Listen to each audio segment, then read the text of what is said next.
So here we are again, all still trying to keep safe, trying to keep work well, keeping isolated, keeping locked down. And I sincerely hope that you and your family are managing to keep well and safe too. So you can see that the head has been completed. I've even fitted the tuners, drilled the holes to hold the tuners on, the volutes been carved, and also even filled the grain on the head overlay. And in fact, it's a good idea if you can to do that before you drill the holes, because depending on what you're using as a grain filler, it can be a swine to get it back out of those holes. So there we are. So that's the head virtually complete. A little bit of a light sand at the end. Done. And here's the back plate. I mean, this wood is absolutely beautiful.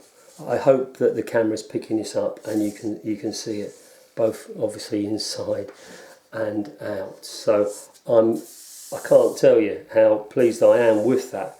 And you know, you got to say to yourself, isn't nature wonderful to give us materials like this? It's like some kind of fine, rare Japanese embroidered silk or something. Really beautiful. So I'm looking forward to seeing the mandolin complete, polished, and hearing what it sounds like.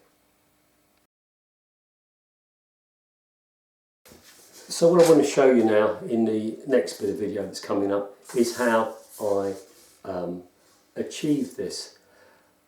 I guess because this is the fourth series of making archtop mandolins, I'm trying to bring something different into each video and hopefully that you've not seen before. So on this one, I think I'll probably concentrate on tools a little bit more maybe than I have on the others. I don't know, I can't really remember. Anyway, hope that you enjoy it and I'll see you at the other end. So I'm about to start carving the sapele back plate for the mandolin, but before I do that, what I need to do is sharpen all of my planes.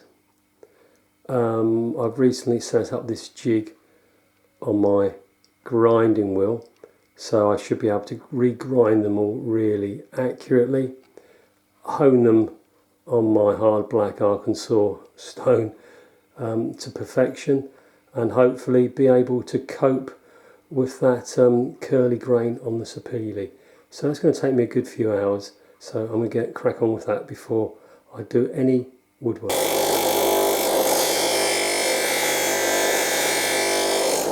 So that's the effect that you're after on the grinder. Nice even bevel all the way around. So after grinding the angle on the blade,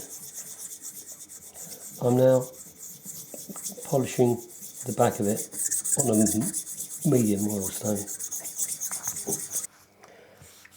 So this is the third stone. I've used a medium and a fine oil stone, and now I'm using a hard black Arkansas.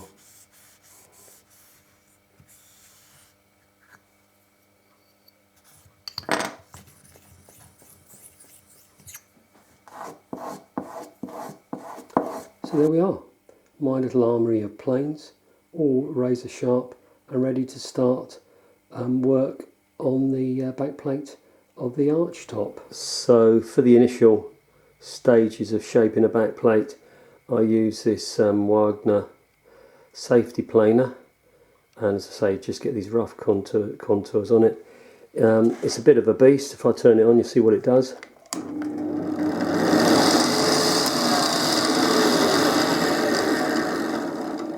And what you're doing is you're feeding the back plate into that rotating cutter by hand, so it can get a bit nerve-wracking.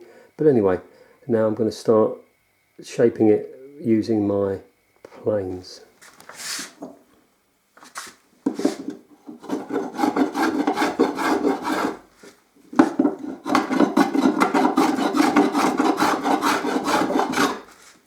And so we begin.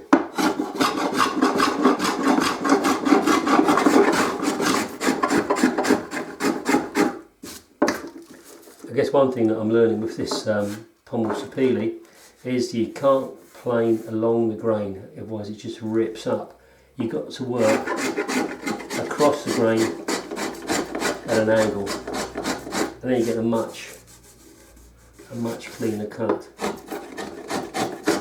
I'm only glad that I spent so much time sharpening the planes before I started this.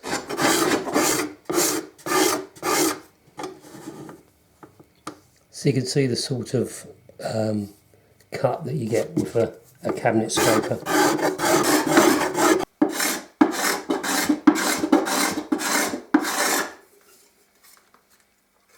Absolutely ideal for the recurve.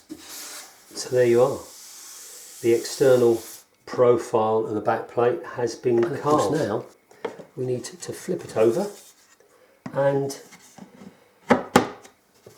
carve that internal surface. So I've got the pillar drill set up so it can only go down that far. So there's a gap here of about 8mm. So what I'm going to do is drill a series of holes on the flat side, going down, and hopefully not drilling right the way through, and that will act as a bit of a guide when I'm carving.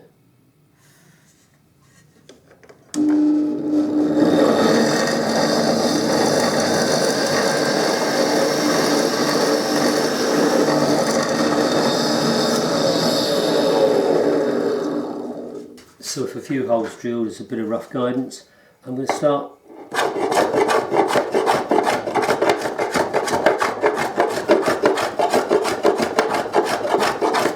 planing. And this one kind of acts a bit like a scrub plane. It removes wood quite quickly. So I've been planing across the grain using one of these commercially bought planes. And you can see, because the curve of the bottom is much greater than the curve of the back plate, you get these ridges. Okay, hopefully you can see those. So that's why I then made up my own curved bottom plane.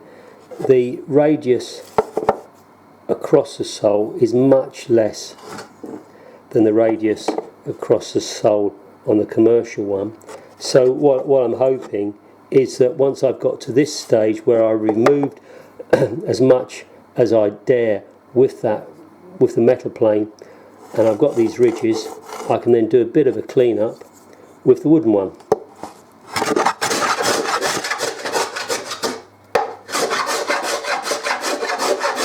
Well, I finished this planing this internal surface, and I must admit I'm really pleased with the way this plane has performed.